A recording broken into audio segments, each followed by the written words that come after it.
anos difíceis, que foram 2 anos pandêmicos, mas para o agro foram 2 anos de recordes, 2 anos durante a pandemia que nós performamos como nunca performamos antes. Esse foi o caso das cooperativas. E agora a incerteza bate à nossa porta e a gente precisa descobrir por quê, o que a gente vai fazer com essa incerteza. Então, o semblante de vocês, frente ao que vem aí, tanto na parte fiscal, a esse teto de gastos, como que vai ser esse financiamento no nosso setor, porque ele era uma prioridade e passa a não ser tão prioridade agora. O que eu falo que é uma loucura, porque eu falo que em qualquer governo, o que a gente representa no PIB, que é quase 30% do país todo, ou seja, é muito representativo, deveria ser um setor prioridade em direita, em esquerda, em viés, para frente, para trás, independente da ideologia. Bom, entendendo um pouquinho sobre as macro tendências, está difícil, Luciana, falar de cenário de tendência de mercado para os próximos 20 dias. Imagine pensar 2030. Mas o agro, ele é um setor que ele precisa muito se preocupar com tendências a longo prazo, a médio e longo prazo. Por quê? Porque todo comportamento vai afetar na nossa cadeia. E aí eu trouxe algumas macro tendências, essa volatilidade global.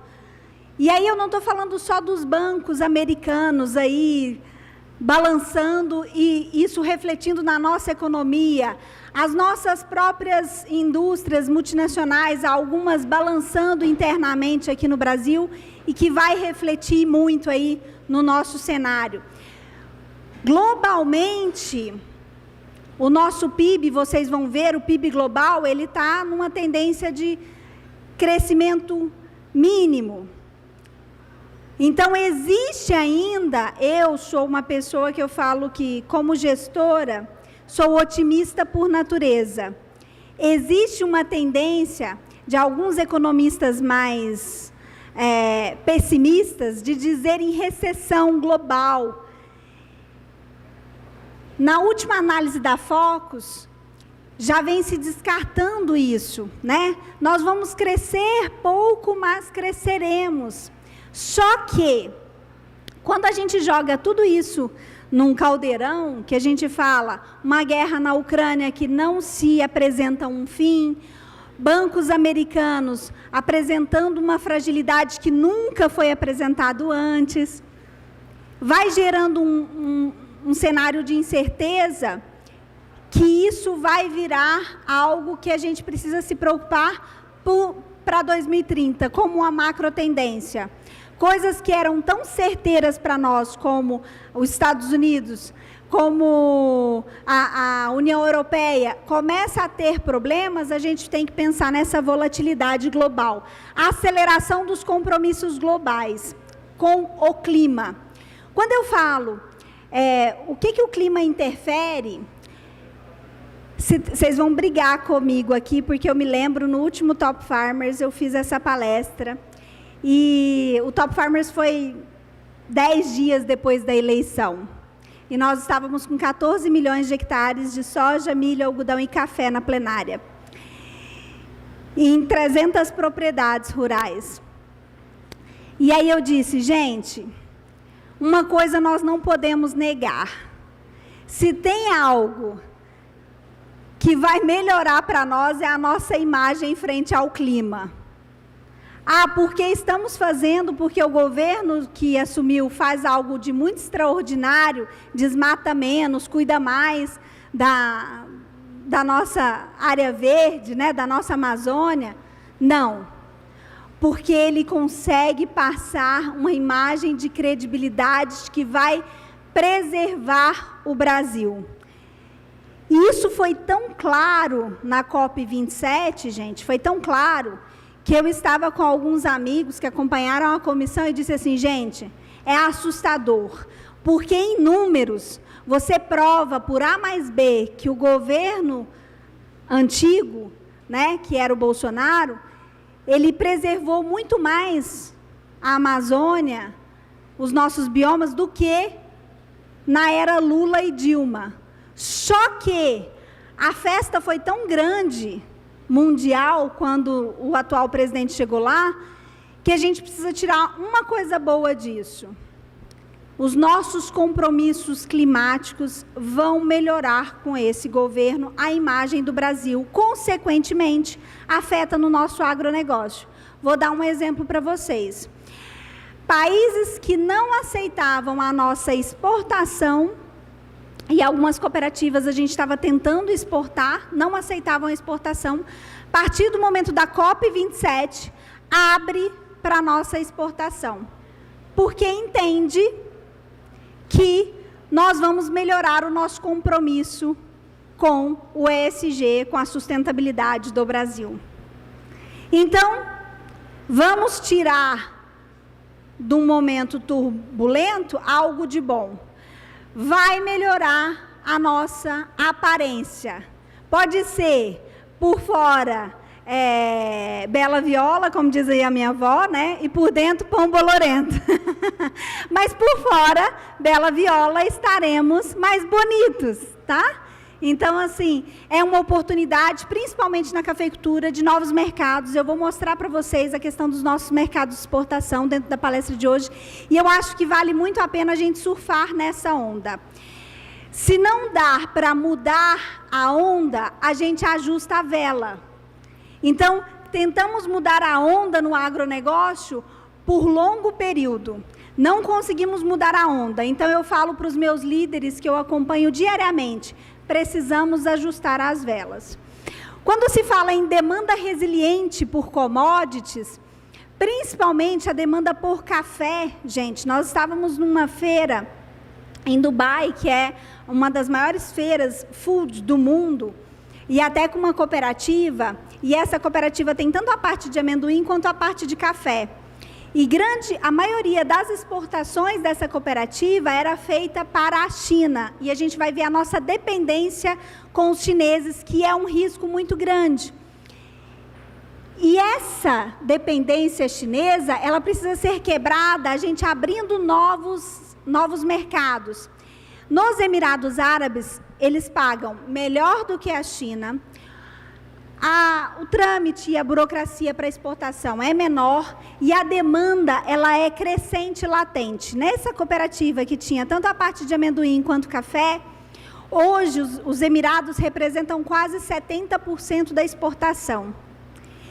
Então, existem novos mercados e a gente precisa entender que essa demanda pelas nossas commodities, ela vai ser cada vez mais crescente. Só que eu venho trazendo um outro fato. Quando eu simplesmente exporto a commodity, eu deixo de gerar um valor agregado muito grande, principalmente no café, que é uma commodity que eu tenho um leque de opções de gerar valor com o café, e aí eu passo a ter o mercado dizendo quanto que vai pagar pelo meu grão.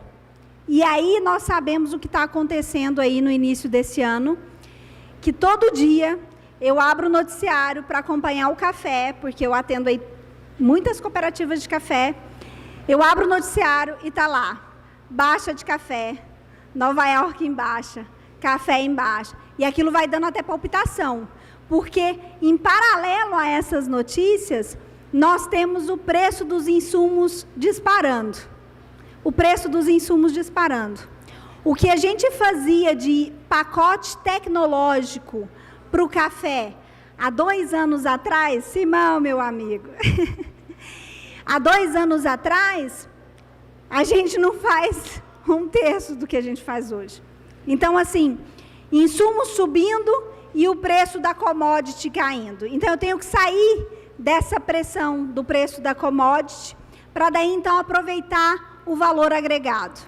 Bom, macro tendências ainda. Essa parte de incremento da agricultura digital, biotecnologia, a gente tem aí a plasticultura, que vocês vão ouvir falar muito para controle das variações do clima e também para essa questão de sustentabilidade a nível de ter o alimento para quem precisa. Vou citar um exemplo. Lu, é uma macro tendência a plasticultura, o que a gente chama de pink farms. Vocês já ouviram? Levanta a mão aqui, quem já ouviu falar de pink farms? Pink farms. Ótimo. Eu vou citar um exemplo de Pink Farmers, para vocês entenderem o que é essa macro tendência. Só que de antemão, eu já digo para vocês, isso não vai afetar as nossas grandes culturas, porque é impossível alimentar o mundo com plasticultura. Mas é uma tendência. Singapura é um estado, país, tudo junto ao mesmo tempo, né? E ela teve um problema severo de segurança alimentar durante a pandemia. O que aconteceu com Singapura? Apesar de ter o maior PIB, o maior IDH do mundo, né? Estamos falando aí de uma economia estupenda. Tiveram um problema de segurança alimentar grave durante a pandemia, que acendeu todos os alertas em Singapura. Eu estive em Singapura em 2019 para visitar algumas Pink Farms.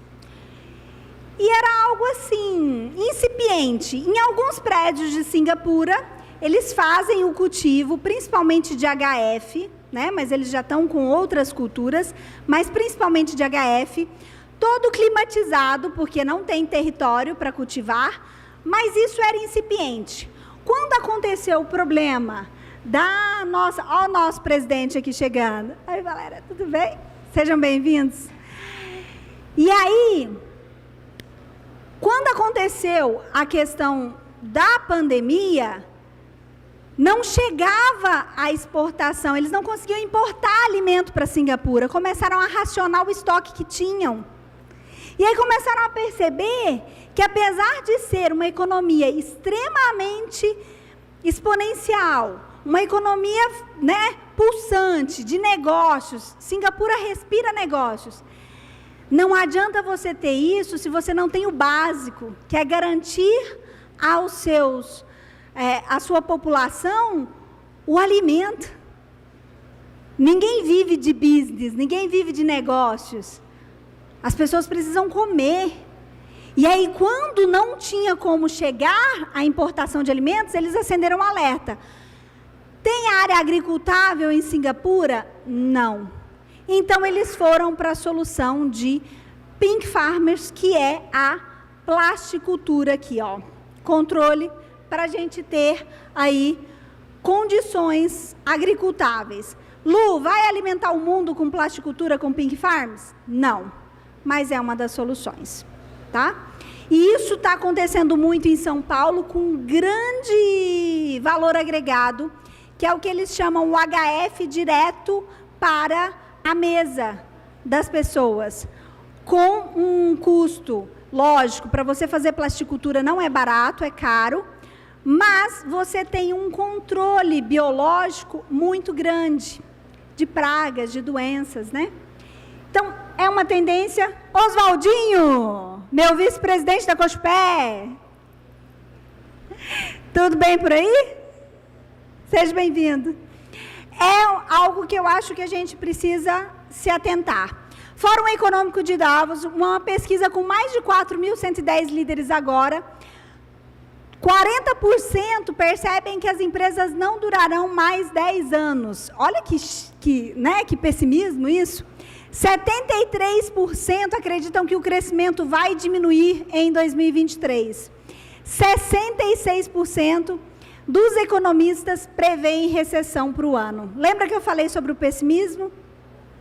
Eu prefiro crer que a gente vai ter um crescimento inexpressivo, em torno de 1%, mas essa daqui é os principais riscos que esses líderes estão enxergando. Inflação e juros altos. E aí, para controlar a inflação, o pessoal eleva a taxa de juros, que é o que está fazendo aqui, essa é a nossa política Brasil, só que sem saber a causa dessa inflação. Se a causa da inflação é um excesso de demanda, ou seja, o pessoal está comprando, e por isso, vamos dizer assim, nós estamos tendo a inflação, ok, eu aumento o juro, reduzo a demanda e conserto, equilibra a balança. Mas não é o nosso caso. Não é excesso de demanda. é uma série de outros fatores, né? Nós estamos com os insumos muito caros para a produção, é uma série de outros fatores. Então, não adianta essa nossa forma de fazer a nossa política econômica, porque ela não ataca a causa da inflação. Então, não vai funcionar. Eu posso aumentar, vocês vão ver que a gente vem insistentemente aumentando o Selic e não está resolvendo o problema. Então, acho que a gente precisa mergulhar um pouco mais no problema. Volatilidade, principalmente das empresas que eu falei com vocês, e esses conflitos geopolíticos. A gente vai ver aqui, claramente, essa evolução e o que esse conflito geopolítico interfere na nossa vida. Porque, a princípio, tem muitas pessoas que dizem assim, essa guerra na Ucrânia não chega tão forte aqui no Brasil, não nos incomoda. Incomoda muito, porque, principalmente, nós somos o país componente do BRICS, que eu vou falar com vocês aqui. E aí tem um fator fundamental que entrou essa semana para temperar o que faltava nesses conflitos geopolíticos, que nós vamos conversar. Evolução do PIB global, 2023-2030, que é exatamente isso que eu preciso contar ali para vocês. Aqui não está aparecendo, porque cortou, mas é exatamente isso aqui. Ó, 2023... ainda se projeta um crescimento do PIB global de 1,7, falei para vocês, é um crescimento pequeno. O que a gente pode esperar desse crescimento?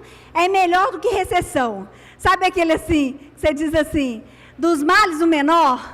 Então, vamos agradecer os economistas que ainda creem nesse 1,7, porque vocês viram a liderança dizendo que vai ter recessão. Então, eu prefiro acreditar que nós vamos arregaçar as mangas para buscar um crescimento de 1,7%. de PIB global, 2024, 2,7%, de 2025 a 2030, eu falo que é o chute mais próximo da Lua, porque isso aqui eu falo que não compensamos nem discutir, porque como é que a pessoa vai saber, se não está sabendo nem quando vai crescer esse ano, que dirá de 2025 a 2030. Aqui, pessoal, 2030, que eu queria que vocês entendessem qual era a expectativa em Davos. Por que eles imaginam que em 2030, 57% do PIB será dos países emergentes? E 50% que cortou aqui vai ser do BRICS. E aí, isso é um risco grande, nós estaremos crescendo, mas um risco grande disso não acontecer é exatamente o que aconteceu aqui nesta semana. Quem viu isso aqui? Tem como só subir um pouquinho o slide para não cortar a parte de baixo? Aqui? Ele está um pouquinho... Como tem essa parte de baixo, mas eu vou ler ali para vocês. Dilma assume o comando do Banco do BRICS. O que é o BRICS? Brasil, Rússia, Índia, China e África do Sul. Ok? Os 5 países que na projeção dos maiores economistas, em 2030, deterá 50% do PIB global. Aí, vamos de novo para os 5? Brasil, Rússia, China, Índia, África do Sul. O que acontece com a nossa Rússia? Conflito geopolítico, guerra com a Ucrânia. O que acontece com a nossa China? Apoio à Rússia nesse conflito geopolítico que tem incomodado em muito os Estados Unidos e a União Europeia, que hoje detém o maior PIB global. Juntos. O que isso afeta na nossa vida?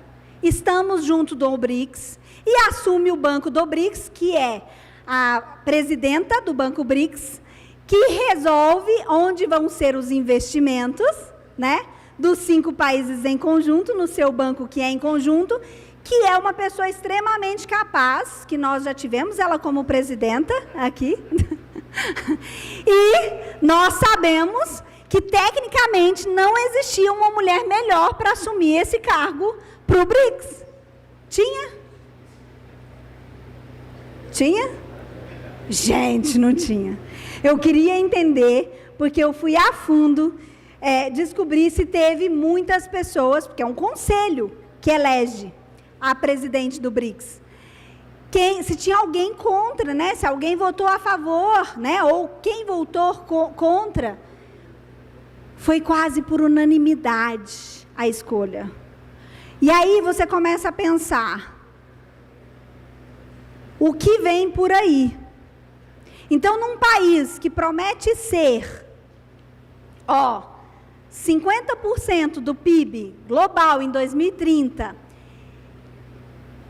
ou seja, 7% vai ficar para o restante dos emergentes.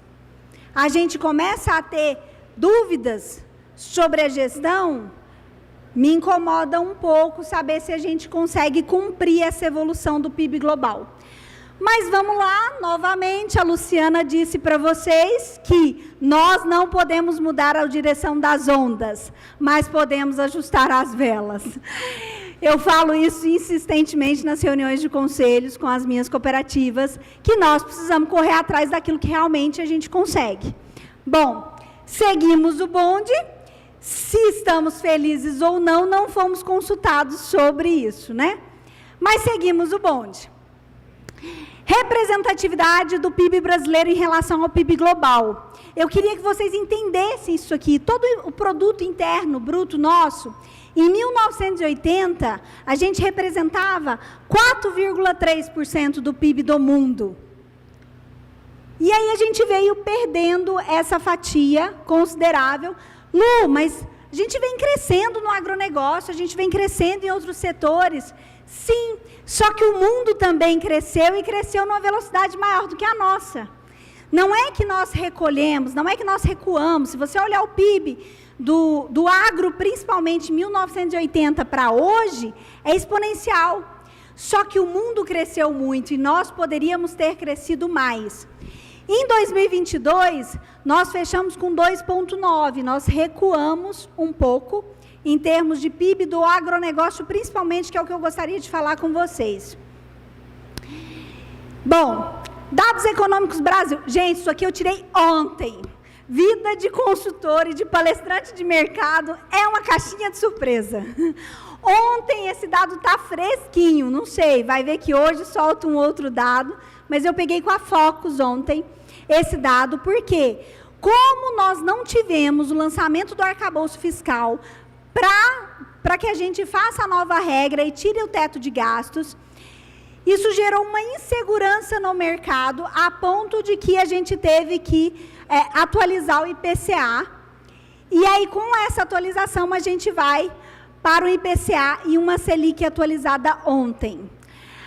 A expectativa é que a nossa taxa de juros baixe, gente. Mas para que ela possa baixar, eu preciso gerar segurança fiscal, de que nós não vamos gastar mais do que arrecadamos, de que nós não vamos começar a emitir papel moeda para pagar dívidas e desvalorizar o nosso real. Tem uma série de coisas que o governo precisa fazer, a tarefa de casa, e que não está sendo feita. Era para ter sido já o nosso arcabouço fiscal, ter sido apresentado pelo ministro, né, pelo Haddad, e isso não foi porque teríamos uma visita à China. Não tivemos a visita à China, o que atrapalhou muito as exportações, porque os chineses disseram, nós queremos que o Lula venha, para daí então a gente fazer os nossos acordos comerciais com o Brasil. Ou seja, estava ruim, porque nós não temos o arcabouço fiscal claro, e um governo se comprometendo com que não vamos gastar mais do que arrecadamos. Ficou pior, porque agora que nós tínhamos uma expectativa de fazer uma negociação com os chineses, nós estávamos com um grupo do agro em peso lá, para fazer esses rearranjos, para conseguir se posicionar. O homem pega uma bronquite lá, sei lá das quantas, bronco não sei o que é lá, e não me vai para a China. Aí vem os economistas e diz o seguinte, vamos então ter o arcabouço fiscal. Por quê? Agora, a viagem da China estava impedindo a apresentação aí da nossa nova regra fiscal. Agora ele está no Brasil, podemos apresentar. Ontem ele já soltou uma nota de que não precisamos ter pressa. Quem tem pressa é o mercado financeiro. Não precisamos ter pressa. Quem tem que ter pressa são outras pessoas. Tem que ser no nosso tempo e precisamos de tempo para discutir isso daqui. Isso mostra para nós, gente, 2023, que a gente vai crescer o PIB. Aqui eu falo que não pode nem ser considerado um crescimento, 0,88, a gente está andando de lado, né? Nós teremos uma IPCA consideravelmente, assim, preocupante, porque está acima do que a gente estava prevendo, a Selic também, e um dólar que tudo indica vai permanecer nessa faixa de 5,25, 5,30, né? O que para nós agricultores não é bom em termos de insumos, porém é bom em termos de venda, né? Porque eu falo, eu choro quando eu vou comprar os meus insumos porque está dolarizado, e eu sorrio quando eu vou vender a minha commodity em dólar porque está dolarizado. Então, assim, aquela máxima, tudo não terás. Então, vamos ficar felizes com o que a gente tem. Tudo, Oswaldinho, tudo não terás. Então, é bem isso. Bom, falando um pouquinho dessas maravilhas que nós temos aqui. Vocês riem, mas não pode. Aqui, muitas pessoas me perguntam, Lu, o que você acha? Eu detesto essa pergunta, porque eu não posso dizer o que eu acho. O que você acha de como vai ser essa política fiscal? Porque esse nosso ministro aqui apresenta algumas fragilidades. E eu costumo dizer, ele não apresenta fragilidades. Ele não tem conhecimento técnico no ministério que ele assumiu. Isso tem um lado bom e tem um lado péssimo. Qual que é o lado bom? Quando eu não sei o que fazer, eu tendo a não fazer mudanças muito grandes. Porque eu não sei o que eu estou fazendo. Só que tem um lado ruim. Porque nós temos uma ala desse governo extremamente, que a gente diz, a ala mais, não posso dizer isso, é uma ala mais resistente, né, de uma ideologia maior, e que ele tem que burlar, que ele precisa saber lidar com essa ala. Então, 2 pontos para esse arcabouço fiscal aqui, para a gente baixar essa Selic. A Selic só vai baixar a partir do momento que a gente estiver conseguindo transpor segurança para o mercado. Segurança fiscal, segurança a nível de sustentabilidade, que eu disse para vocês que a imagem melhorou significativamente, e segurança econômica. Tá, ótimo, Luciana. Se ele não conhece tecnicamente o que está fazendo, ele não vai fazer grandes mudanças. Mas se ele ouvir a ala mais extremista do PT, ele pode nos atrapalhar muito. Se ele não mexer em nada, se ele ficar quietinho, se ele não mexer em nada, vai dar tudo certo. E eu creio que ele não vai fazer grandes mudanças pela falta de capacidade técnica. Mas tudo é uma caixinha de surpresas. Ficou claro, muitos economistas ficaram malucos ontem, dizendo, olha, como o Lula não viajou, previsão da gente até sexta-feira ter o arcabouço fiscal aprovado e apresentado.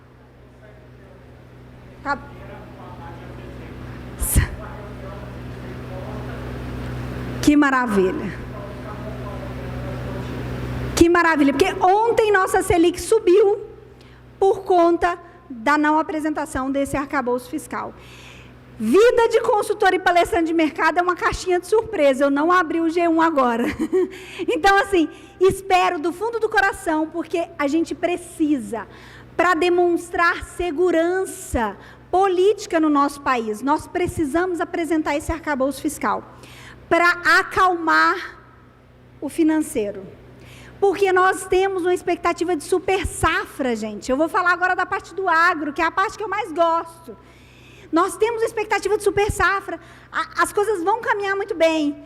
Lógico, vão caminhar muito bem.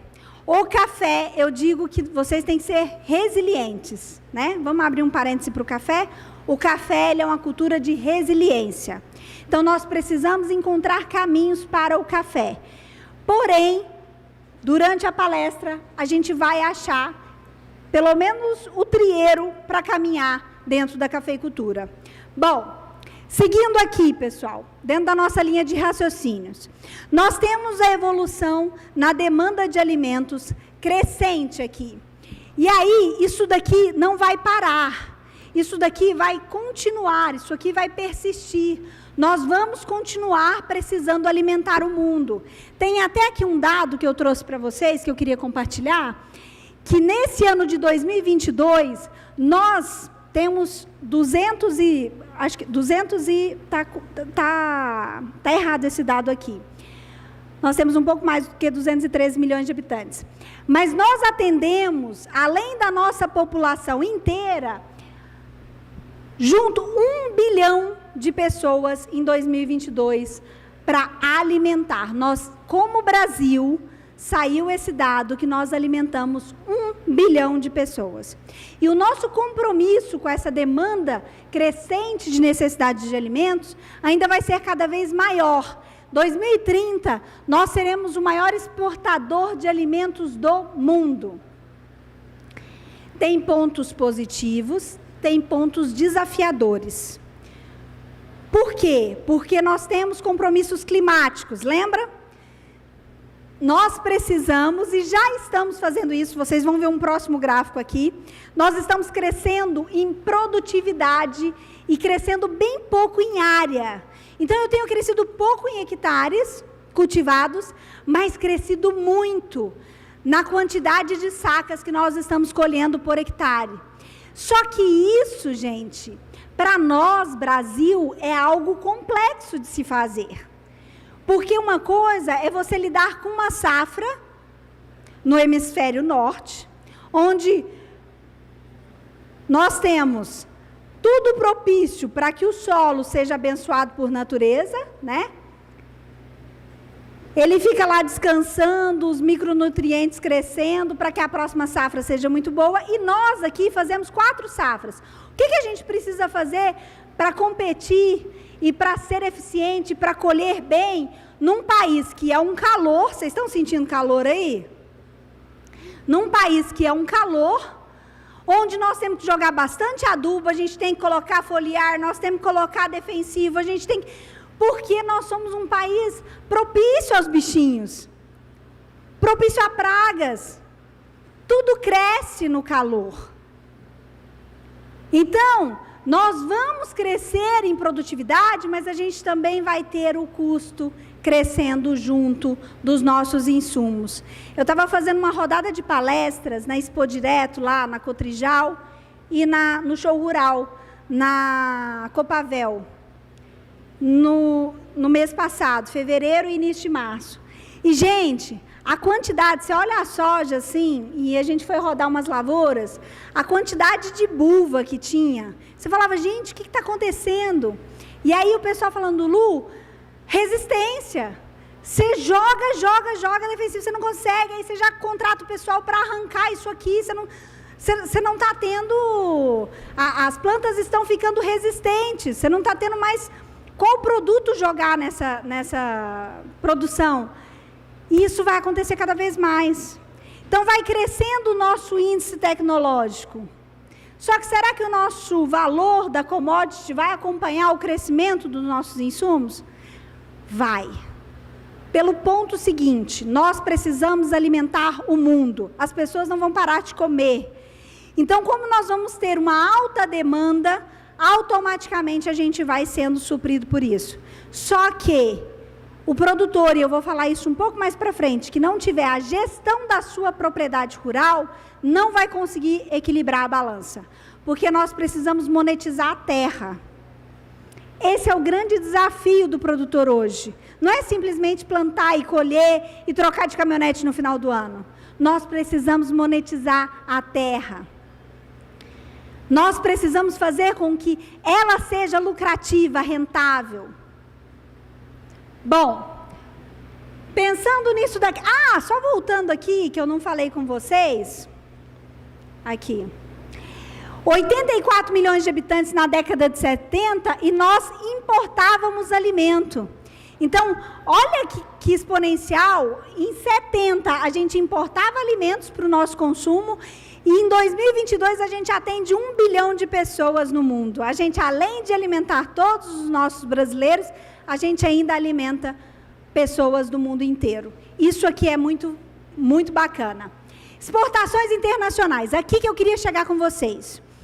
E esse ponto aqui eu quero muita atenção, porque as cooperativas, os nossos sindicatos, os nossos produtores precisam se atentar para outros mercados. Eu falei dos Emirados Árabes, mas além da China, nós temos um mercado asiático que está crescendo sua população significativamente.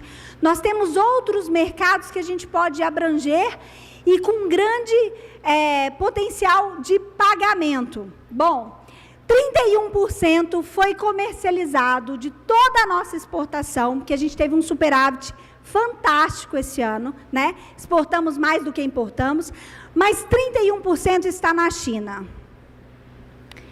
Qual o risco de eu ter praticamente 1/3 de tudo que eu produzo aqui com um único... É como se eu colocasse todos os ovos numa cesta só.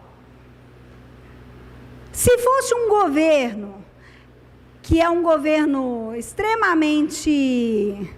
Como que eu posso explicar isso para vocês? Seguro, que não fosse um governo volátil, ok, já era um risco. Na China, o risco é dobrado.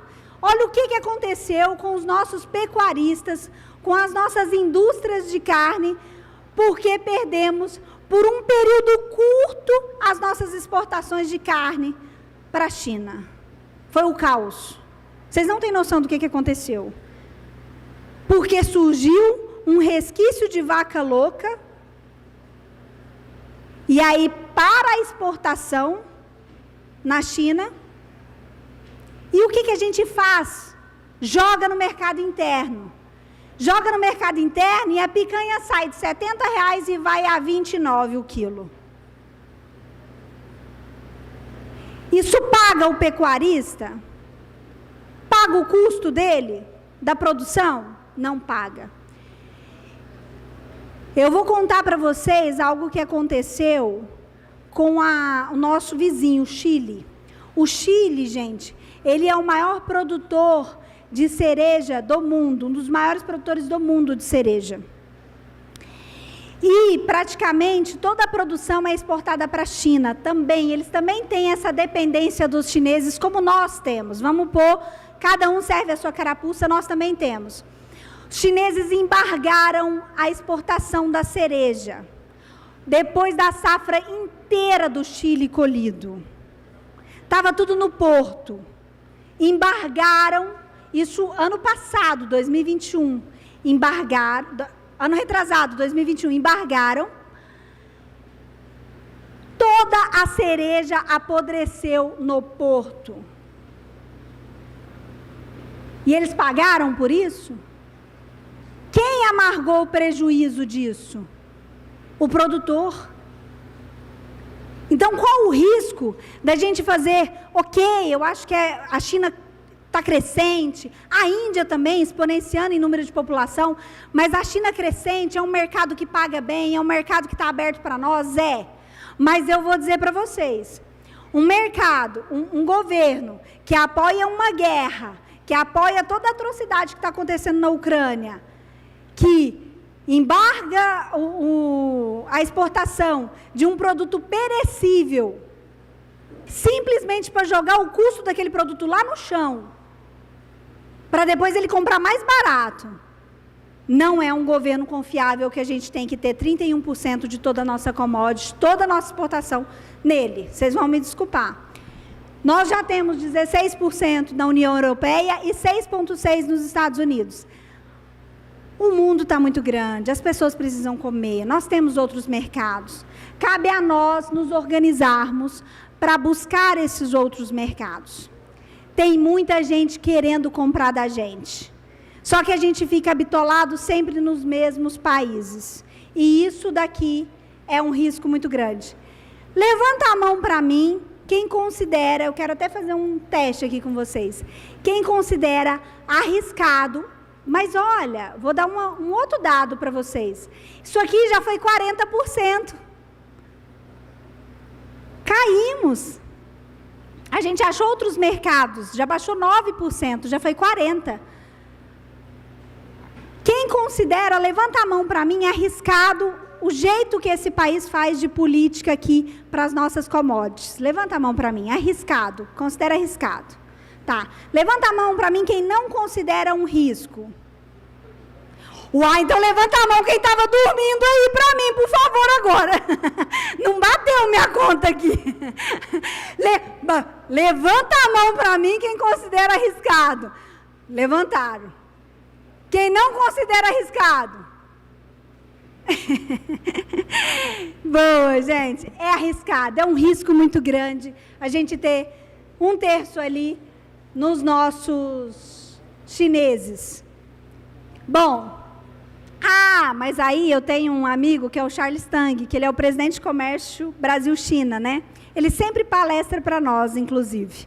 E ele diz assim sempre para mim: Luciana, preciso de café, porque se os chineses tomarem uma xicrinha de café por dia, nem com toda a produção de café do Brasil, a gente vai conseguir suprir a necessidade da China. Tem demanda? Tem. Vai ter mais demanda de café para a China? Vai ter mais demanda de café para a China. Mas todo mundo, o mundo inteiro está bebendo café.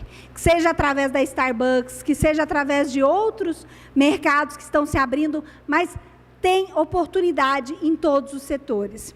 Olha a produção agrícola aqui para vocês terem uma ideia. O que eu falei para vocês é que a gente produziu aqui 302 milhões de toneladas. Essa é a nossa previsão para 2023, 2024, nossa safra. Um crescimento de 14%. Só que, com um crescimento de área de 3,5%. Quem não entende do agro vai dizer assim, não é possível. Só que nós que estamos aqui dentro sabemos que um crescimento de 14,7%, nós vamos injetar mais de 1 trilhão na economia esse ano, ele se dá justamente porque nós vamos colher mais por hectare. Por isso. E cada vez mais. Aquela questão de que nós somos um país calorento, somos, mas nós temos muita tecnologia embarcada. É caro fazer isso? É caro fazer isso, mas nós estamos fazendo. A gente tem feito 4 safras. Então, estamos fazendo. Estamos fazendo integração lavoura-pecuária, estamos fazendo integração lavoura-pecuária-floresta. Então, tem uma série de coisas que vão nos ajudar nesse sentido.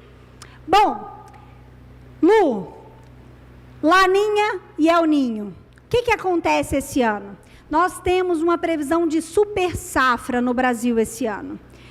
O ano passado, o PIB do agronegócio encolheu, mas é importante dizer, e eu que acompanho, todos os produtores e as cooperativas ali do Rio Grande do Sul, foi sofrido, gente. Vocês não têm noção do que o Rio Grande está passando. Você não tem noção do que é você nem colocar a sua máquina para colher o milho, porque o custo. Você vê toda a safra, todo o trabalho perdido. Nós vivenciamos isso no café, em vários momentos. Mas o Rio Grande do Sul está amargando 3 anos de laninha. Uma safra, você aguenta.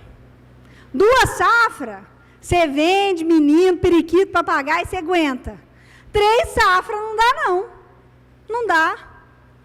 Porque eu já tenho conta da penúltima e da antepenúltima para pagar. Então, 3 safras. O que acontece com esse maravilhoso laninha?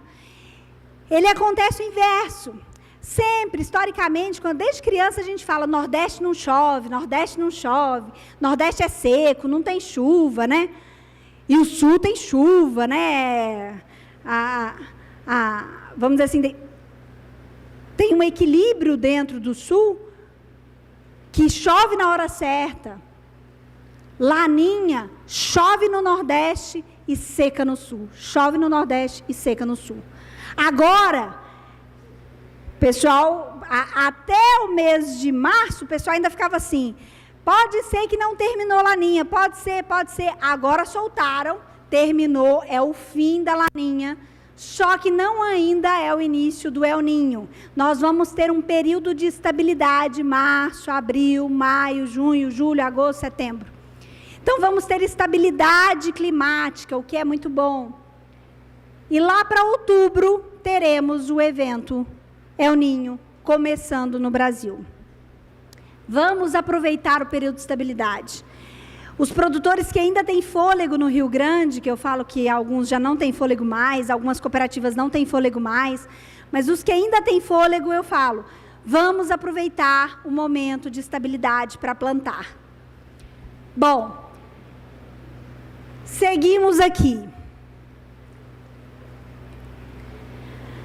Expansão do PIB do agro.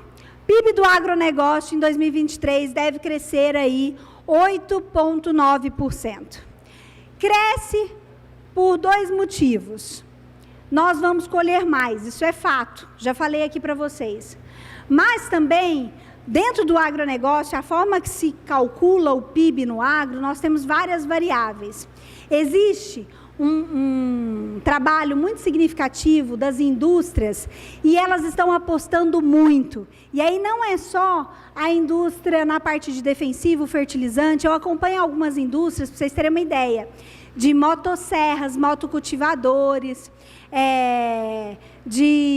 toda essa linha de trabalho manual, pequeno implemento agrícola. E é até uma indústria que ela é sueca. Todos os olhos dessa indústria, ela é mundial, ela atende o mundo inteiro, está voltada para os produtores do Brasil. O que o mundo não vai fazer a nível de investimento, nós iremos fazer aqui, tanto com máquinas, com implementos, com índice tecnológico, né, aplicando mais. E aí, esse movimento de outras indústrias, suecas, europeias, chinesas, olhando para o nosso agro, faz com que venha bastante investimento para cá. E aí isso faz também com que a gente cresça. O PIB do agro encolheu justamente porque o preço dos insumos estava muito alto. Então, não é que encolheu a nossa produção, nós tivemos uma safra significativa, mas o preço dos nossos insumos não nos ajudou. Superávit da balança que eu falei sobre vocês, exportações 10,2 bilhões, ou seja, crescemos 16%, importações 1,5, 37% de crescimento, mas apresentando um superávit de 8,7 bi.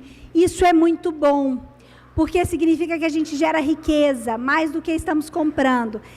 Com um superávit desse, com um arcabouço fiscal organizadinho, né?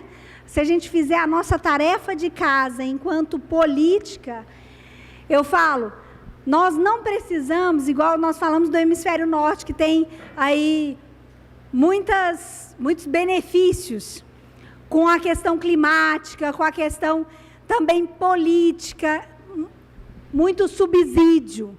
Nós não queremos nem subsídio, queremos, né? Mas se não nos atrapalhar, a gente cresce. Olha a que ponto que a gente chega na agricultura.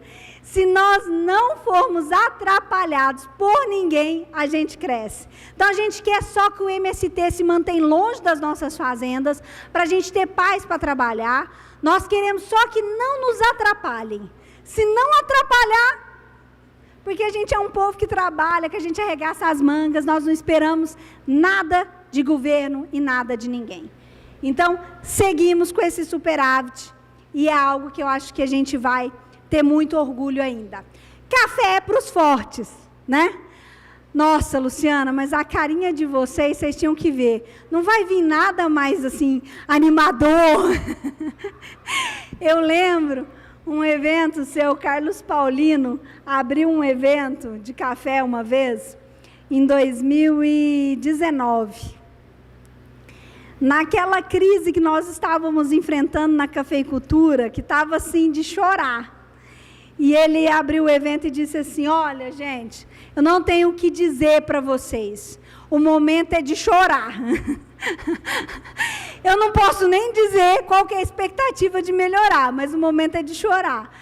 Mas eu acho que quando a gente diz que café é para os fortes, nós sabemos desse movimento que a cafeicultura faz. E os nossos cafeicultores já aprenderam a surfar nessa onda. Estava falando com alguns produtores de café que fazem cafés especiais, que vendem sacas de café a R$1.000, a R$3.000, coisas exponenciais. Lu, não dá para fazer café especial quando a gente está falando de grão de commodities na larga escala. Eu sei. Mas dá para a gente começar a fazer diferente na nossa propriedade. Dá para a gente ter produtos de mais valor agregado, ter o produto de combate, ter produto de mais valor agregado. Nossas fazendas são lindas. Eu tive acompanhando um projeto nas fazendas de café no sul de Minas, que o pessoal está fazendo turismo rural. Vocês não têm noção do equilíbrio. Paga-se o custo da fazenda o ano inteiro e ainda sobra para tirar para o labore, para os proprietários da fazenda. Com turismo rural dentro da propriedade.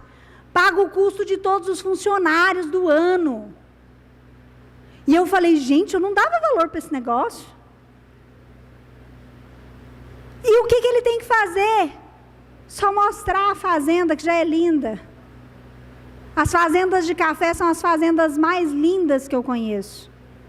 Porque são históricas. Porque são cuidadas. Então, é encontrar outras formas de fazer diferente. Café é uma cultura perene. Ela tem grande adaptação. Eu falo que o cafeicultor, ele é muito parecido com o pé de café.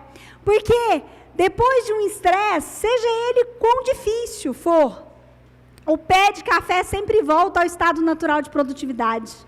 Olha que loucura. Outras culturas não é assim, gente. Se tem estresse, eu tenho que arrancar tudo. Ele não vai voltar a produzir mais. Então, nós somos fortes exatamente por isso. Aqui nós temos que resiliência é força, é capacidade de lidar com a adversidade. E não sabemos, eu queria aqui até a contribuição de alguém, eu não vi o de hoje, mas ontem nós estávamos com a saca em baixa. Alguém abriu hoje o café, como que está operando? 300? É por isso que vocês estão assim, sentadinhos. Meio triste. Produtora resiliente. E é isso. Só que, gente, se a gente aumenta a demanda, automaticamente o preço vai subir. Se eu aumentar a demanda por café, o preço vai subir. Não tem como ser diferente.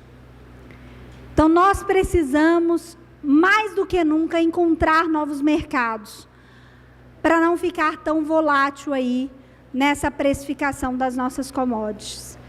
E a perspectiva, eu estava falando até com um especialista, que é da Stonex, e ele estava falando, e me animou, eu acho que ele vai até falar isso numa palestra que vai ter dia 11, que ele me animou no seguinte sentido, que ele disse, Lu, o café tende a melhorar agora para o próximo trimestre.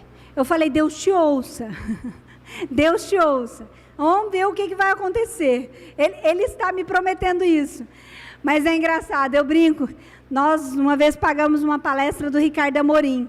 Coitado, mas também não sabia. Foi final de 2019, ele foi falar sobre cenários e tendências.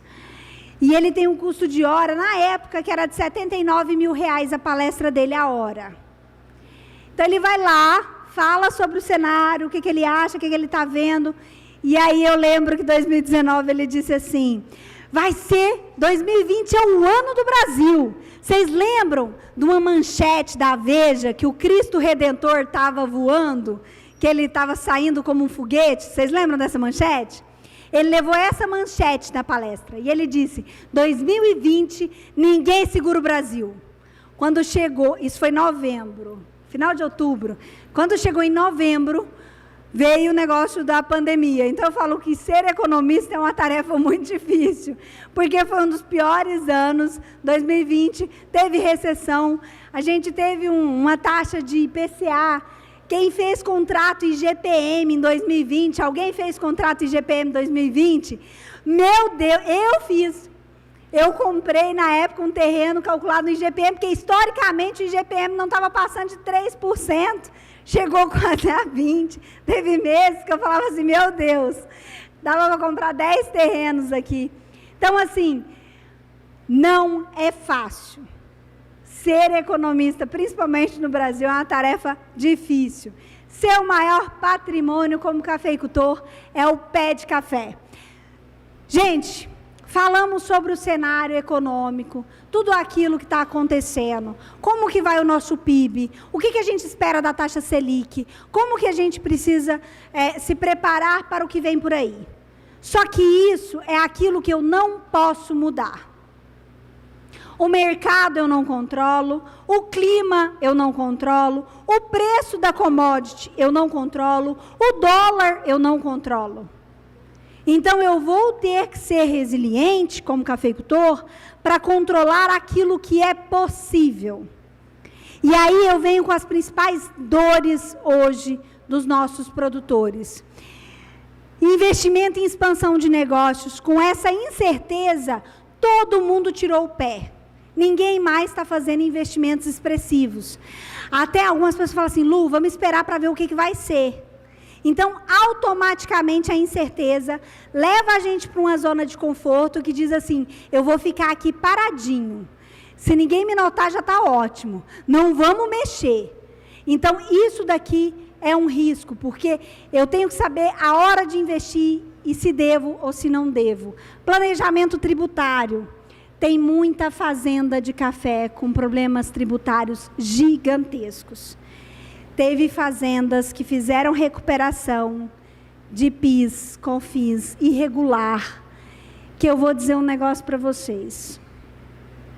Eu nunca vi um produtor se meter num problema tão grande na minha vida, como eu tenho visto com essas recuperações fiscais extrajudiciais, que é aquela que você faz, você recupera antes de ser oficializada.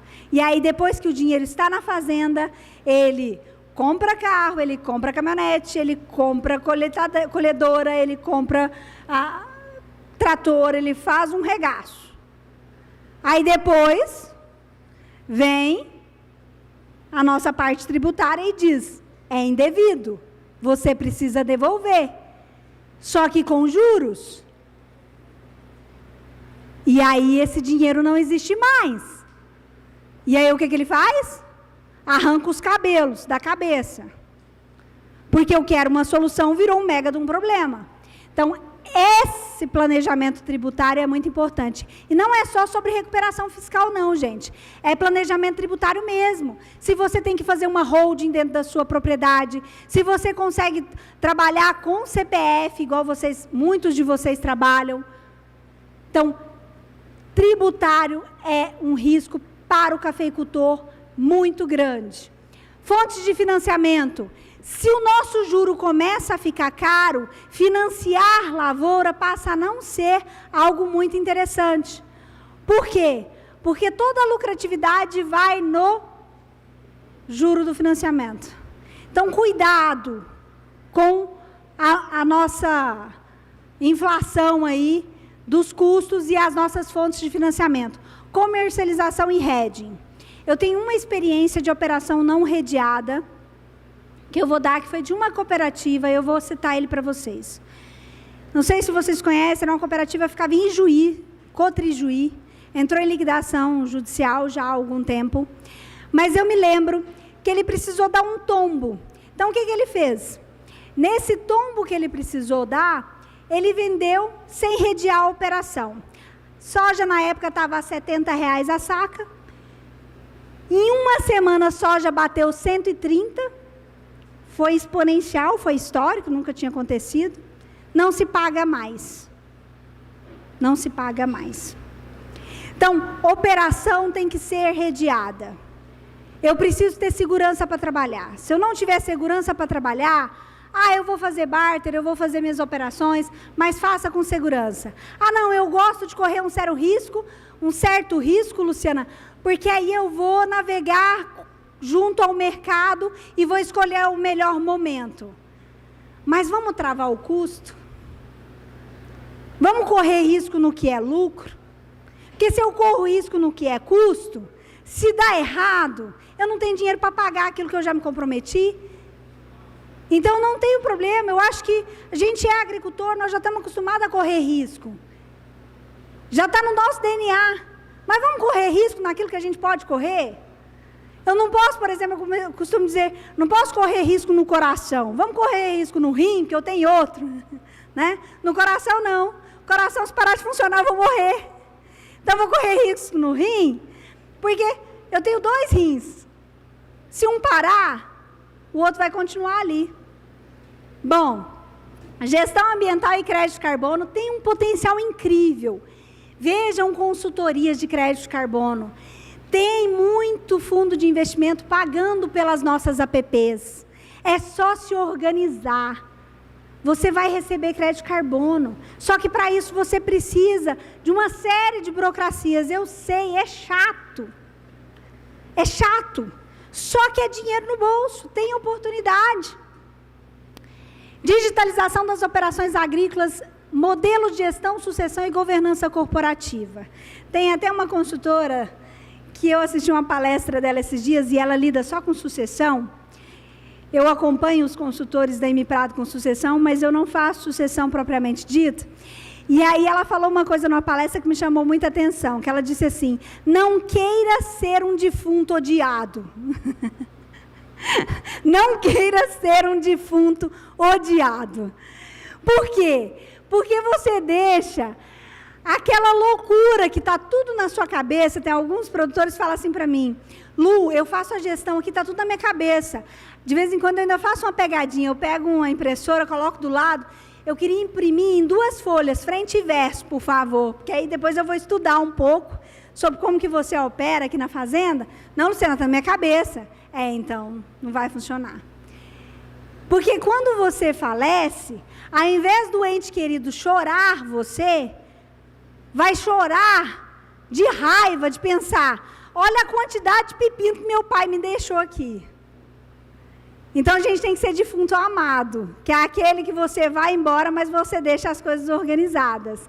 Para isso, gente, sucessão se faz quando você não tem interesse de se aposentar. Porque você precisa ter tempo para formar sucessor. Tem gente que diz assim, eu vou para a fazenda quando meu pai for para o conselho. Não, você tem que ir para a fazenda quando seu pai for gestor. Porque é naquele momento que a gente vai aprender a lidar com os trâmites da fazenda. Essa sucessão, ela tem que acontecer rotineiramente.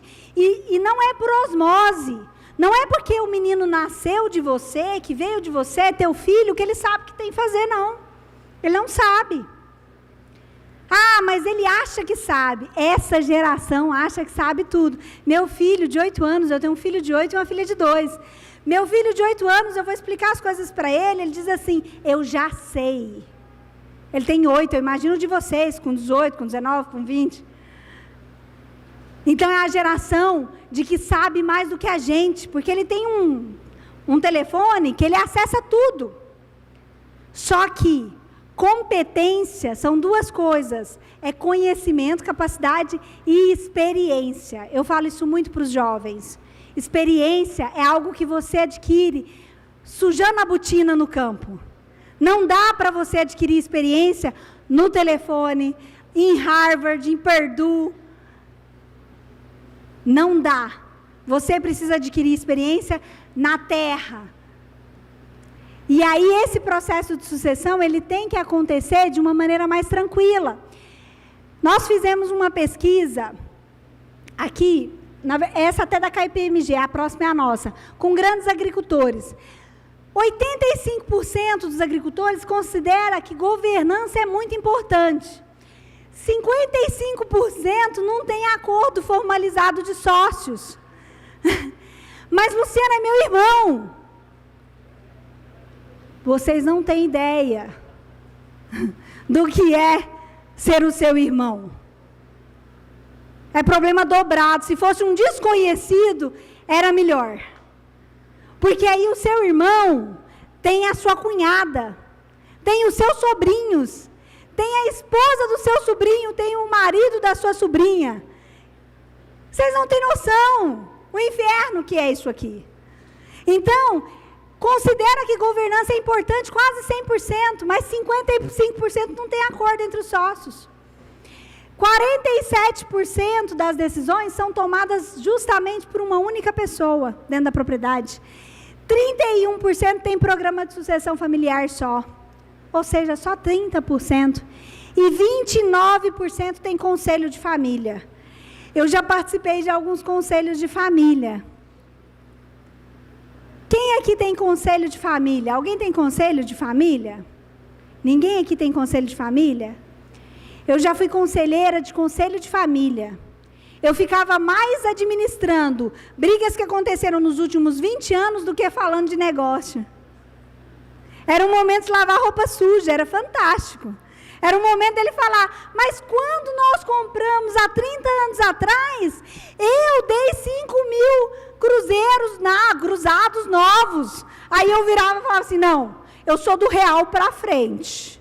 Se a gente for discutir cruzado novo, eu não lembro nem qual que era a inflação desse momento.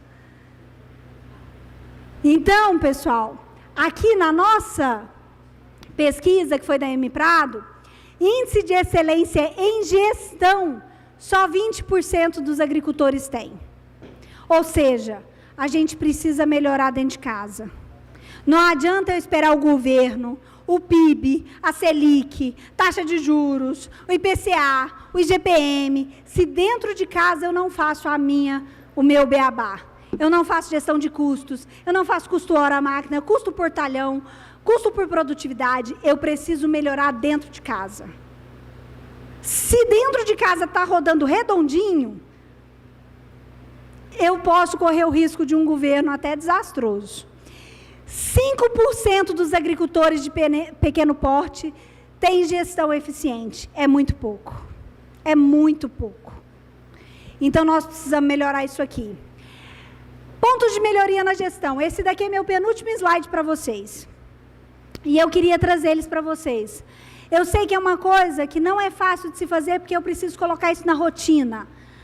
Planejar a produção, não é ir fazendo, é saber qual vai ser o custo, projetar quanto que vai ser a venda, fazer o planejamento safra é o mínimo que um produtor pode fazer. Gestão de fluxo de caixa, orçamento e controle.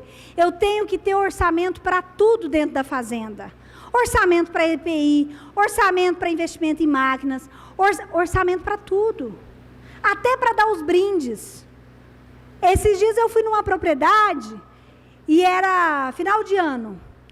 E o produtor, muito querido, queria agradar muitos funcionários. E ele deu viagens de final de ano, deu cesta básica, deu cesta de Natal, deu... Quando eu fui olhar o orçamento dele, só de brinde, de regalo, né, de cuidado com o funcionário, eu assustei. E aí a filha dele disse assim, não, toda data ele faz isso. É Natal, é Páscoa, toda data ele faz assim. Mas ele não tinha condição para fazer aquilo. Não tinha fluxo, não tinha orçamento para aquilo. A fazenda vem há 6 anos operando vermelho. E ele comendo patrimônio. Aí ele começou a vender terra e arrendar para plantar. Se ele não estava conseguindo ser eficiente, ter lucro na própria terra, ele vai conseguir ter lucro em arrendamento, gente? Não vai. Controle, relatório gerencial, gestão de capital de giro, saber mais sobre hedging, fazer gestão de relações humanas. Eu estava com a John Deere fazendo um lançamento, final do ano passado, do trator autônomo. Fantástico. Por que as indústrias estão indo para a inteligência artificial? Por que se tem tanta coisa de inovação no meio da parte de maquinário? Um trator autônomo é fantástico para eliminar a falta que nós temos de pessoas para trabalhar na produção. É fantástico.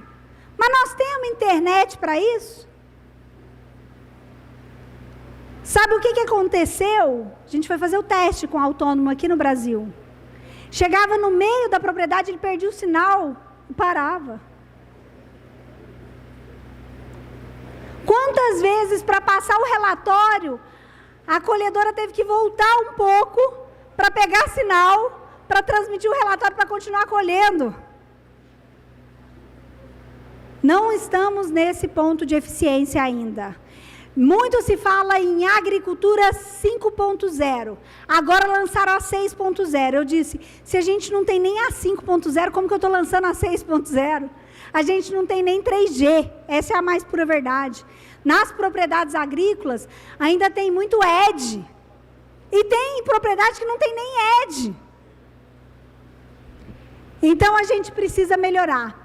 E meritocracia nas nossas propriedades, capacitação, capacitação, capacitação. Se está difícil, você capacitando os seus profissionais dentro da propriedade, imagina o custo da ignorância. Não vai ser fácil.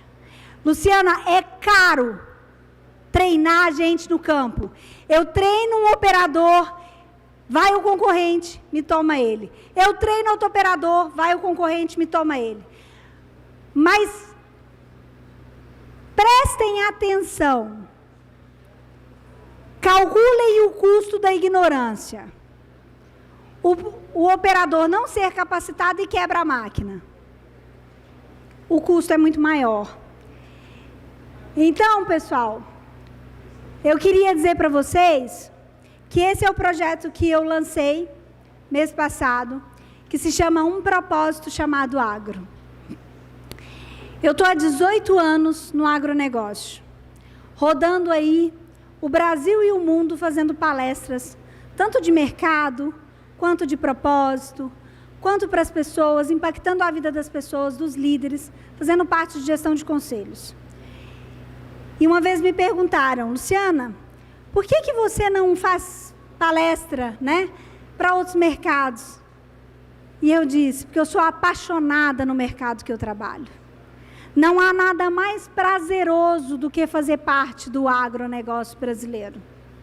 E eu estou falando aqui isso para vocês, eu tive numa palestra que eu fui fazer, fora do nosso país, onde nos aplaudiram de pé e nos agradeceram por estar alimentando o mundo. Isso não tem preço. Nós somos a força do agronegócio do mundo. Nós somos muito importantes. E a gente faz com amor, a gente faz com propósito. A gente deixa legado na nossa propriedade. Então, construam um legado de vocês. Eu estou no Instagram como lucianamartins.agro. Então, quem quiser me acompanhar lá, vai ser um prazer a gente trocar experiências e falar um pouco sobre esse projeto.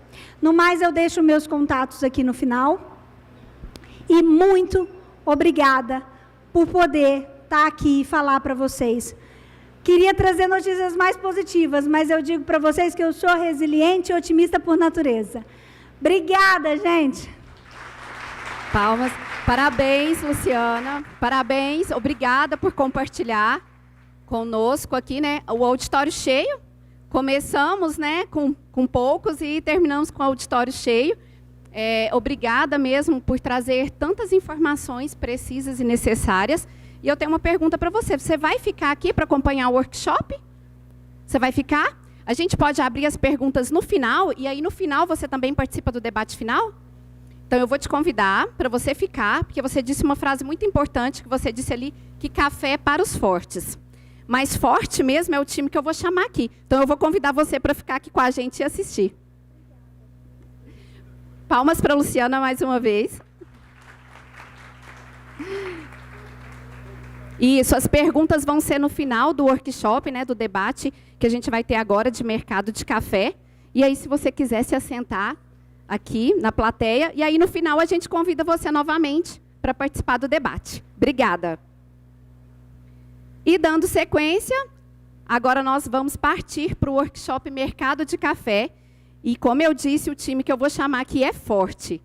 Então eu convido para subir ao palco, para participar desse momento com a gente, Osvaldo Bastião Filho, vice-presidente da Cochupé. Palmas para ele.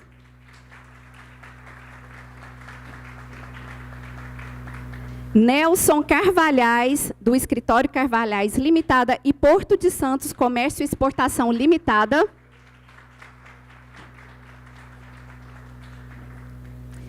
Simão Pedro de Lima, superintendente da Expocacé.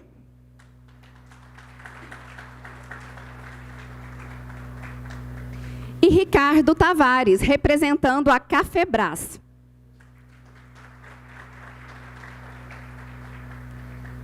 Para mediar este painel, eu convido também uma pessoa muito forte para liderar esse time aqui, né? Extrair deles todo o conhecimento e as experiências que eles têm para nos passar, que é o Francisco Sérgio de Assis, o Serginho, presidente da Federação dos Cafeicultores do Cerrado. Serginho, conduza-nos... Pode ficar aí, eu fico aqui na beiradinha aqui. Conduza-nos pelos cenários, as tendências e as perspectivas do mercado de café.